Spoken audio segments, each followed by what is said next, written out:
할렐루야. 오늘부터 이제 지난 7월 한 달 동안 살펴보았던 요한일서 강해를 다시 시작하려 합니다. 지난번에 나누었던 말씀은 요한일서 강해 시즌 1이라면 이제 요한일서 이제 9월부터는 요한일서 강해 시즌 2라고 말할 수 있습니다. 우리 지난 시간에 요한일서 강해 시즌 1에 대해서 우리가 함께 살펴보았는데요. 그 시즌 1 넘겨주시겠어요? 이게 좀 문제가 있네요.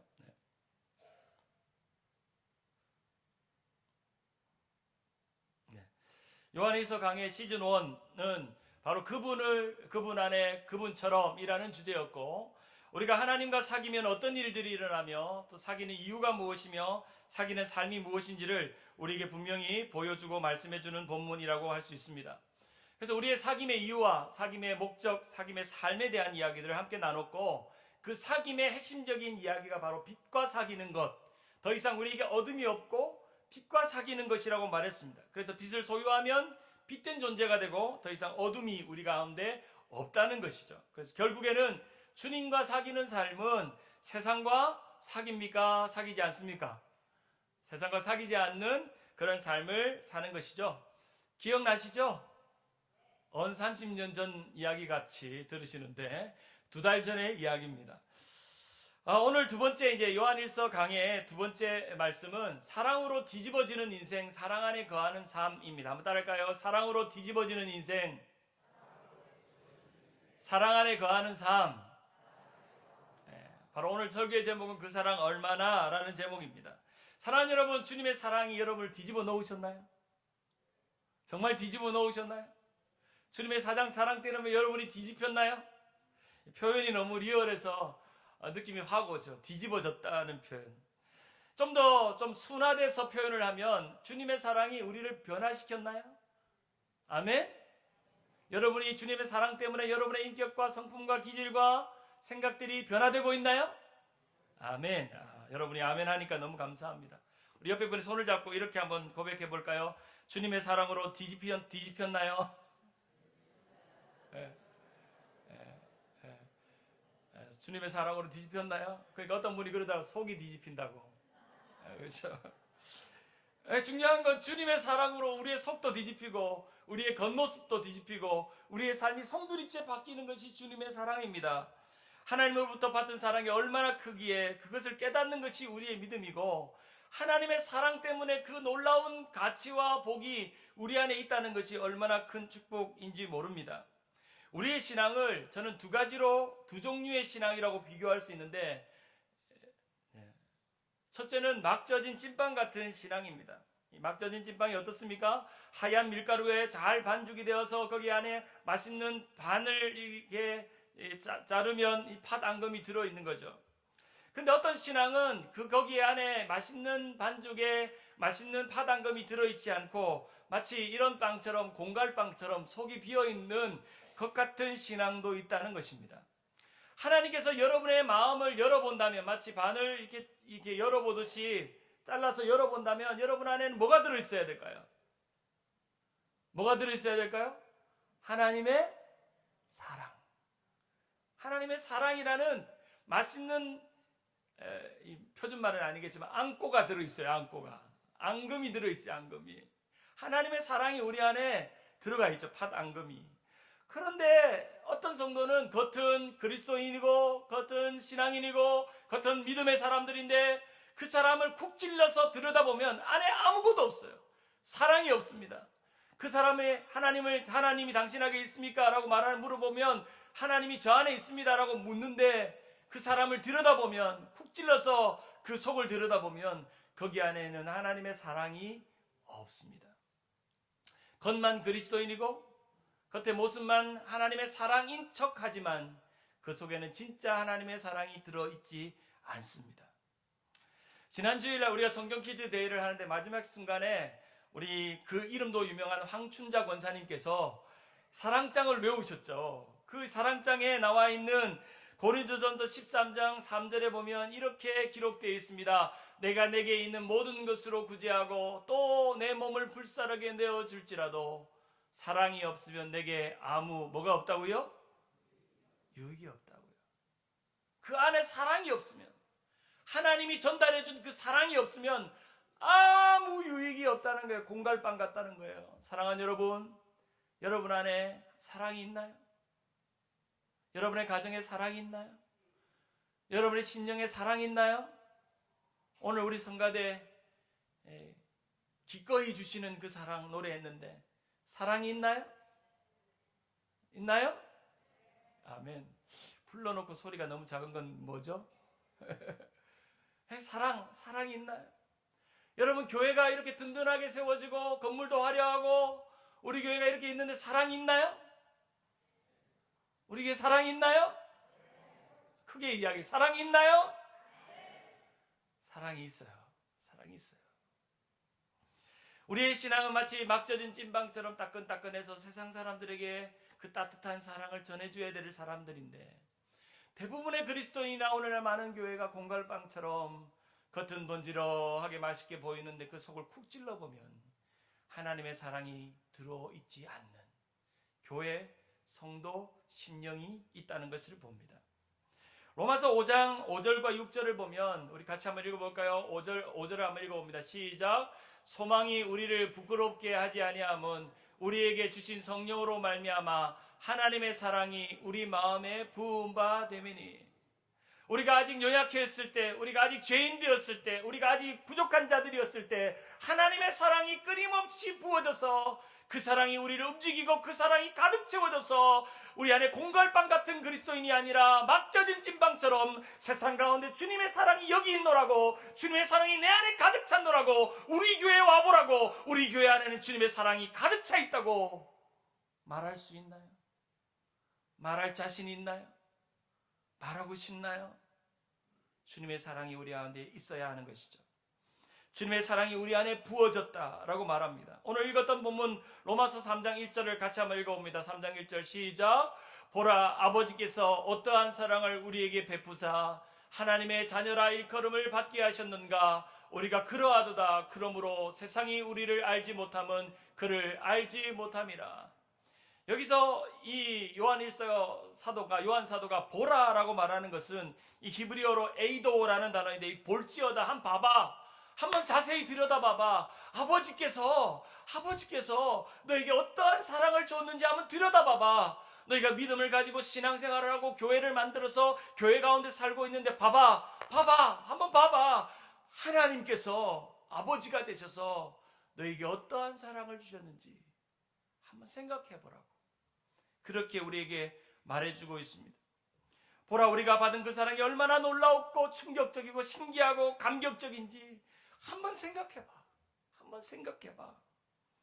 사랑하는 여러분, 하나님의 사랑이 우리에게 얼마나 신기하고 놀라운 사랑인지 믿어지세요? 여러분이 누리고 깨닫고 고백하고 찬송 부르는 그 사랑, 그 대속의 사랑이, 기꺼이 주시는 그 사랑이 얼마나 우리에게 주어진 그 사랑이 값어치 있고 놀라운 사랑인지 여러분 믿고 고백하세요? 어떤 분의 표현에 의하면 우리가 얼마나 값어치 없는 사람에서 값어치 있는 존재로 바뀌었는지, 뒤집어진 인생인지를 이렇게 표현합니다. 어느 집에 사기 그릇을 하나 빌려갔는데 그 사기 그릇이 깨져서 주인에게 가져갔더니 그 주인이 우리에게 상감청자로 갚아주는 거예요. 깨진 사기 그릇 하나를 가져왔는데, 그것도 어쩔 수 없이 가져와서 나왔는데 주인이 그것을 상감청자로 바꿔줬대요. 어떤 사람은 10원짜리를 가지고 주인에게 갔는데 어떤 사람은 10억짜리 금괴를 가져온 거예요. 여러분, 우리가 그리스도인이 되고 믿음이 갖고 구원을 받았다는 건 이런 겁니다. 우리 모두 다 깨어진 사기 그릇같이 볼품없는 인생이지만, 어쩌면 길바닥에 흔히 떨어지는 1전짜리 아니면 10원짜리 인생이지만, 하나님께서 자신의 아들을 보내셔서 그것을 바꿔내시고 그것을 값어치 있게 우리에게 만들어내시는 은혜가, 오늘 요한 사도가 생각해봐봐. 아버지께서 너에게 베푸신 사랑을 생각해봐봐. 한번 생각해봐봐. 너희가 받은 그 사랑이 얼마나 값어치 있는 것인지. 너희는 10원짜리 갖고, 너희는 깨진 사기 그릇같이 보잘것없는 인생인데 그것을 내가 얼마나 뒤집어 놓았는지, 바꿔 놨는지, 그 가치와 그 정체와 그의 신분을 얼마나 바꿔놨는지 한번 생각해봐. 우리에게 말씀하고 있는 것입니다. 하나님은 우리가 어떤 자격이 있어서, 우리가 아름다운 조건이 있어서 우리를 사랑하신 게 아니라 우리를 일방적으로 사랑하기로 선택하시고 결정하셨습니다. 아멘. 그것이 하나님께 받은 우리의 큰 사랑입니다. 제가 어릴 때 주일학교 다닐 때에 머릿속에 기억나는 두 가지의 노래가 있습니다. 하나는 구원에 관한 돈으로도 못 가요 하나님 나라 하는 노래고, 두 번째 노래는 바로 이 노래입니다. 예수님의 사랑 신기하고 놀라워, 예수님의 사랑 신기하고 놀라워, 예수님의 사랑 신기하고 놀라워, 오 크신 사랑, 하늘 그보다 높고 바다 그보다 깊고 우주 그보다 넓은 하면서 선생님이 어떻게 하냐면 오 하면 학생들 보고 크신 사랑 하게 하는 거예요. 자, 해봅시다. 오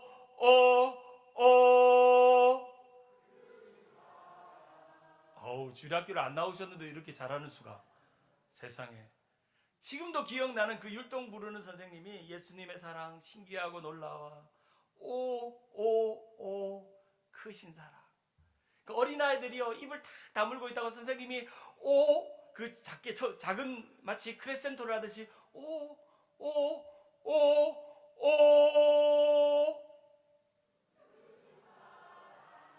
네, 한다는 거예요. 오늘 유치원 주일학교 온 느낌으로 오늘 설교를 하고 있는데, 그 작은 입술로 크신 사랑을 외쳤던 제가, 그때 그 찬양을 부를 때만 해도 크신 사랑을 몰랐던 제가, 청소년기를 지나고 구원의 감격과 구원의 은혜를 체험하고 나서 분명한 사실 하나를 깨달았는데, 나는 그 사랑을 받을 자격이 없던 사람이었다는 것이었습니다. 내가 어릴 때 입을 딸싹거리며 크신 사랑 외쳤지만, 예수님의 사랑 신기하고 놀라워 외쳤지만, 나는 그 크신 사랑에 비하면 나는 정말 보잘것없는 인생이라는 것을 깨닫고, 하나님 나 같은 사람에게 구원 베풀어 주시고 십자가의 은혜 주신 이 크신 사랑이 무엇라고 내가 대답하며 갚을 수 있을지 고백했던 그 시간들이 있습니다. 사랑하는 여러분, 하나님의 사랑이 여러분에게 어떤 사랑인가요? 정말 크신 사랑 맞아요? 놀라운 사랑 맞아요? 이 원더풀러, 대단하고 놀라운 사랑 여러분에게 있나요? 기독교의 고전이었던 이 철로역정을 쓴 17세기의 영국의 작가였던 존 버년이라는 사람을 여러분 기억하실 것입니다. 원래 이 존 버년이라는 사람은 대장장이의 장남으로 태어나서 어려운 환경에서 어려서부터 부모님의 사랑을 받지 못한 버려진 아이처럼 자랐습니다. 가난했고 궁핍했고 어려웠습니다. 아버지가 대장장이이기 때문에 한 가지 가르쳐준 기술은 땜장이가 되어서 냄비와 솥을 때우는 일을 어려서 하기 시작했습니다. 그러다가 그의 청소년 시절에 주님을 만나고 인생이 획기적으로 변화되는 사건이 일어납니다. 부모나 다른 사람에게 사랑을 받지 못했기 때문에 날마다 반항하며 외쳤던 그가 주님의 사랑을 만납니다.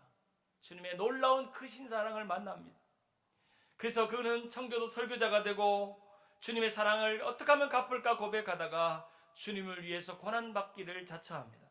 그래서 일생의 3분의 1을 주를 위해서 감옥에 지내게 되는데, 첫 번째 감옥에서 12년 동안 있는 그 동안 그가 썼던 믿음의 고백, 신앙의 여정을 마치 동화처럼 그린 책이 바로 철로역정이라는 책입니다. 그는 철저하게 비참하고 버림받았던 인생이었지만 주님께서 그를 만나주셨고 그에게 주었던 그 크신 사랑이 얼마나 큰 사랑인지를 그는 고백하고 깨달았습니다.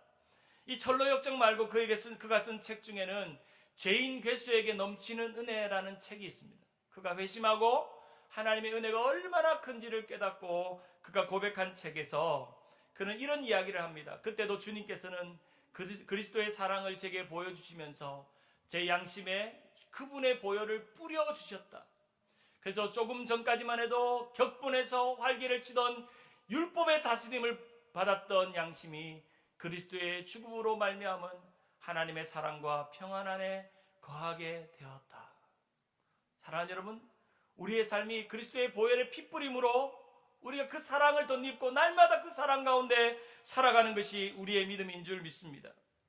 우리가 함께 살펴보고 있는 요한일서에는 이 요한 사도가 이 요한일서를 기록하고 있죠. 우리가 아는 요한 사도는 요한 사도의 별명이 뭐죠? 무슨 사도죠? 사랑의 사도입니다. 사랑의 사도. 실제로 그가 쓴 요한복음에 보면 사랑이라는 단어가 몇 번이나 등장하냐면 39번이나 등장합니다. 실제로 마태, 마가, 누가 이 복음서 세 권의 복음서에는 합쳐도 32번밖에 등장하지 않는데 요한복음 한 권에만 사랑이라는 단어가 몇 번 등장한다고요? 39번 등장합니다. 그래서 요한복음에서 우리가 너무나도 잘 아는 사랑의 진수의 복음이 있죠. 요한복음 3장 16절 우리 한번 외워볼까요? 시작.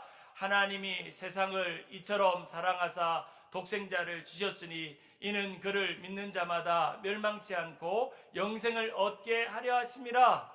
요한복음에만 39번이나 등장하는데 오늘 우리가 살펴보는 요한일서는 단 5장으로 되어 있는데 그 5장에는 요한 사도가 사랑을 몇 번이나 기록하고 있을까요?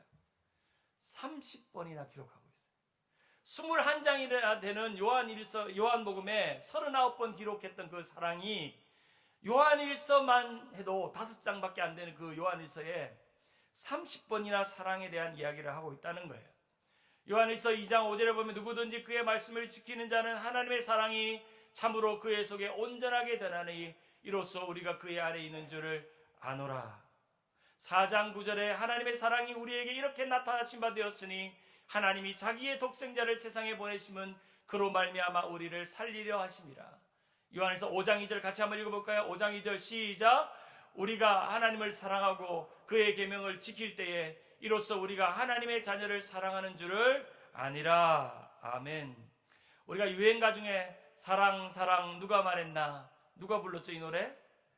남궁 옥분이 불렀죠. 성경에서 사랑 사랑 누가 말했나, 누가 말했을까요? 사도 요한이 말했죠. 원래부터 사도 요한이 처음부터 사랑의 사도가 된 것은 아닙니다. 마가복음 3장 17절에 보면 이 요한의 별명이 등장하는데 보아너게 우레의 아들이라는 별명이 있습니다. 이 보아너게라는 단어는 우레처럼 쉴 새 없이 시끄럽게 하는 아들이라는 뜻이에요. 우레처럼 쉴 새 없이 시끄럽게 하는 아들. 그러면 이런 별명을 붙었다는 것은 이 사람의 성깔이, 이 사람의 성질이, 이 사람의 고집이, 이 사람의 기질이 어떤지를 추측해 볼 수 있죠. 뻑하면 욱하고 화내고 고집이 세고 천둥번개처럼 소리치고 목소리가 크고 그런 사람이었다는 겁니다. 화라산처럼 불타오르는 성격의 사람이었고 천둥번개 같은 기질을 가진 사람이 신기하게도 뒤집혔습니다. 무슨 사도가 되었어요? 사랑의 사도가 되었어요. 무엇 때문에 우리의 아들이 사랑의 사도로 뒤집혔나요? 무엇 때문에? 하나님의 사랑이 그를 바꾼 것입니다. 그의 인격과 삶을 바꾼 것이죠. 여러분에게 묻고 싶습니다. 여러분은 지금 하나님으로부터 받은 그 하나님의 사랑을 통해서 무엇이 뒤집혔고 무엇이 변화되고 무엇을 변화시키고 있나요? 예수를 잘 믿는데 여전히 주님도 해결할 수 없는 고집을 가지고 계신가요? 예수님은 잘 믿는데 여전히 주님도 해결할 수 없는 욱하는 마음, 여차하면 욱할 준비가 되어 있나요? 제가 지난주에 성경 퀴즈를 진행하는데 욱하는 분들을 보면서 조금 당황했습니다. 그 퀴즈가 뭐라고, 그 상금이 뭐라고, 곳곳에서 그 상금 타려고 욱 하다가 참는 분들이 조금 보이더라고요. 다행히 은혜롭게 성경 퀴즈가 잘 끝나서 제일 약한 존 6조가 홈런 2방에 역전하는 참 약한 자를 들어쓰시는 그 조는 이런 찬양을 불렀다고 그래요. 약한 나로 강하게. 참 하나님의 섭리는 놀라워요. 그렇죠? 예수는 잘 믿는데 여전히 주님도 화해시킬 수 없는 미운 사람이 있나요? 저 사람하고 말하기 싫어. 저 사람 인사하기도 싫어. 예수님은 잘 믿는데 주님도 화해시키지 못하는 미운 사람이 교회 안에 있나요?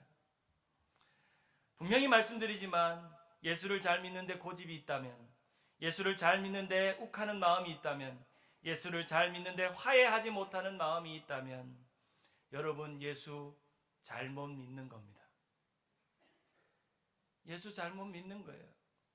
예수 잘 믿으면 예수님의 사랑 때문에 모든 것이 이해가 되고 용납이 되고 불쌍히 여겨지고 욱할 때 참아지고 고집이 없어지고 미운 마음이 생기다가도 아이고 저 사람 오죽하면 그러겠나 용서하게 되고 이해되어지고 그런 마음이 자연스러운데 예수 잘 믿는다고 하면서 욱하고 고집하고 마음에 불편한 마음이 생기면 예수 잘 믿는 거예요? 대답을 못 하시죠? 자신이 없잖아요. 여러분만 그런 게 아니고 저도 그래요. 저도 목사가 되고 예수를 잘 믿는다고 따라가는데도 억울한 건 못 참아요. 억울한 건 저를 억울하게 만들지 마세요. 억울한 건 못 참아요. 남이 나를 비난하는 걸 못 참아요. 욱해요. 한 번씩 화내고 짜증내고. 여러분 제가 집에서 천사 같은 남편일 거라고 착각하지 마세요. 저도 욱해요. 참 예수님의 사랑이 아니면 내가 안 바뀌고 있는 나를 보면 여러분 오죽하겠어요. 목사도 이 지경인데 여러분은 오죽하겠어요. 아직 하나님의 사랑을 알고 믿고 고백하면서도 여전히 예전의 성깔대로 예전의 기절대로 사는 것이 우리의 연약한 삶이에요. 그럴 때마다 우리는 생각해 봐야 돼요. 아버지에게 받은 사랑이 얼마나 큰가. 내가 아버지에게 받은 사랑이 얼마나 큰가. 이전에 무슨 일이 생기면 욱하던 내가 하나님의 사랑을 생각하고 그것을 떠올리면 응하게 된다는 거예요. 욱하던 내가 응한다는 거예요. 응한다는 거예요. 이제는 모든 것이 불만이고 모든 것이 보기 싫던 내가 모든 것이 불쌍해 보이고 모든 것이 귀하게 보인다는 뒤집어지는 시선으로 바라보는 일들이 일어난다는 거예요. 사랑하는 여러분, 오늘 사도 바울이 우리에게 말합니다. 우리는 원래 누구의 자식이었냐면 마귀의 자식이었다고 말합니다. 그런데 하나님께서 그 마귀의 자식을 빼내어서 하나님의 자녀로 부르셨다는 거예요. 이것이 요한 사도가 보라 아버지에게 받은 사랑이 무엇인가. 우리가 받은 10원짜리 인생, 깨진 인생, 마귀 새끼가 하나님의 자녀 되어서 그 은혜를 받고 누리고 있다면 우리가 용납할 게 무엇이며 우리가 용서하지 못할 것이 무엇이며 우리의 성깔과 고집대로 살아갈 것이 무엇인가, 그 죄에 빠져서 살 것이 무엇인가 말하고 있는 것이죠. 요한일서 3장 8절에 보면 죄를 짓는 자마다 마귀에 속하고, 요한일서 3장 9절에 보면 하나님께로부터 난 자마다 그의 안에 하나님의 씨, 하나님의 자녀됨이 있어서 더 이상 범죄하지 않는 마음이 그 안에 있지 아니한가. 내가 하나님의 자녀이면서도 여전히 죄를 짓는 것은 마귀의 자녀로 돌아가려고 하는, 마귀 자식으로 돌아가려고 하는 너의 모습이 아닌가. 에베소서 2장 3절에 보면 사도 바울이 너희는 본질상 진노의 자녀였다고 말합니다. 버림받았고 주님 앞에 멀리 있던 자들이었지만 주님께서 우리를 부르셔서 하나님의 아들로 부르셨습니다. 우리가 배우고 있는 갈라디아서 4장 6절에 보면, 4장 6절 같이 한번 읽어볼까요? 4장 6절 시작. 너희가 아들임으로 하나님이 그 아들의 영을 우리 마음에 보내사 아빠 아버지라 부르게 하셨느니라. 아빠 아버지라 부르게 하셨다는 거예요. 여러분 한번 생각해 보세요. 여러분이 첫 아이를 태어났을 때 이 아이가 점점점 크면서 그렇게 하죠. 아빠들이 아빠 해봐. 아빠 하니까 이 아이가 아빠 하잖아요. 좀 더 가깝게 이제 애 나온 지가 한참 되니까 그 느낌이 없으니까 여러분이 할아버지 돼가지고 손주들이 와가지고 할아버지 했을 때 그 마음. 얘야 10불 줄게 할아버지 해봐. 10불 줄게 할아버지 해봐. 할아버지 아빠 했을 때. 저도 제 아이를 키우면서 준재가 참 약한 아이다 보니까 이 말하는 게 좀 많이 더뎠어요. 말하는 게 늦고 그러니까 말도 잘 못하고 잘 걷지를 못했어요. 아이가 어느 날 아빠 하는 거예요. 아빠. 여러분, 하나님과 여러분의 관계도 그렇습니다. 하나님이 여러분에게, 마귀 자식인 여러분에게 찾아오셔서 아빠 한번 해봐. 아빠라고 불러봐. 아빠라고. 그래서 여러분이 자신을 내어서 담대하게 하나님을 아빠. 그렇지. 내가 네 아빠야. 너는 이제 마귀 자식이 아니라 하나님 아버지의 나의 자식이야. 너는 이제 죄짓지 말고 나와 함께 살아야 돼. 하나님이 우리에게 아빠 노릇 해주셨어요. 아멘. 그것이 우리가 받은 사랑입니다. 그것이 신기하고 놀라운 크신 사랑입니다. 우리가 받은 사랑이에요.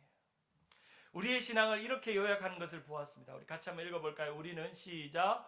우리는 하나님의 사랑받는 자녀로 잉태되고 하나님의 생명을 갖고 자녀로 태어나고 하나님께 순종하여 자녀로 성숙하고 하나님을 닮아가서 자녀로 완성된다. 하나님께서 우리를 자녀로 잉태시키고 태어나게 하고 성숙하고 완성되게 하십니다. 바로 하나님의 사랑이 우리를 그렇게 만든다는 것입니다. 하나님께서 우리를 자녀 삼아주신 그 은혜만 생각하면, 우리가 하나님 앞에 뒤집힌 이 인생, 그 신분과 삶이 바뀐 인생만 생각해보면 우리가 그 사랑 가운데 우리 가운데 있어야 되고 그 사랑이 우리 안에 머물 줄 믿습니다. 마지막으로 제가 한 1분짜리 찬양이 담겨있는 영상을 보여드리려고 하는데요, 이 찬양은 하나님 아버지라는 찬양인데 강명식 이 찬양사가 불렀던 찬양입니다. 이 찬양의 가사를 들여다보면 이런 표현이 있어요. 마지막에 오 나의 하나님 아버지, 하나님을 아버지라 부를 수 있어서 난 참 좋습니다. 오 나의 하나님 아버지, 하나님을 아버지라 부를 수 있어서 나는 참 다행입니다 라는 구절이 있습니다. 여러분, 하나님을 아버지라 부를 수 있어서 참 좋습니까? 하나님을 아버지라 부를 수 있어서 참 다행입니까? 우리 함께 이 찬양을 보면서 들으시면서 오늘 말씀을 마무리하면 좋겠습니다. 함께 보시겠습니다. 하나님 제겐 참 두려운 게 많습니다. 잘 모르는 것도 너무 많습니다. 부끄러운 일은 헤아릴 수도 없고 지치고 힘든 때에도 그때도 의연한 척해야 할 때도 있습니다.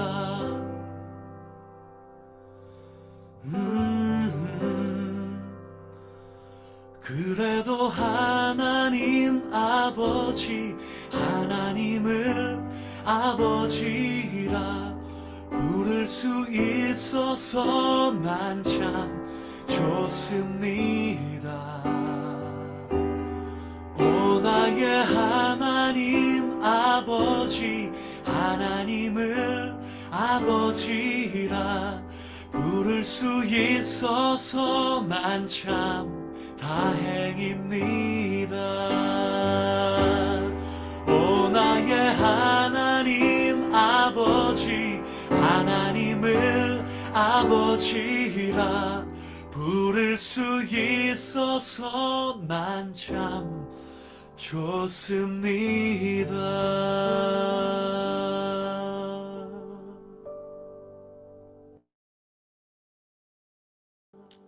이 찬양의 가사에 보면 하나님 제겐 참 두려움이 많습니다. 잘 모르는 것도 너무 많고요. 부끄러운 일 헤아릴 수도 없고요. 지치고 힘들 때에도 그때도 의연한 척할 때에도 있습니다. 그래도 하나님 아버지, 하나님을 아버지라 부를 수 있어서 난 참 좋습니다. 오 나의 하나님 아버지, 하나님을 아버지라 부를 수 있어서 난 참 다행입니다. 오 나의 하나님 아버지, 하나님을 아버지라 부를 수 있어서 난 참 좋습니다. 아멘. 다 같이 일어나셔서 함께 찬양하겠습니다. 우리 다 표현 못해도 우리 하나님을 아버지라고 부르는 그 은혜를 기억하면서 함께 찬양합니다. 다 표현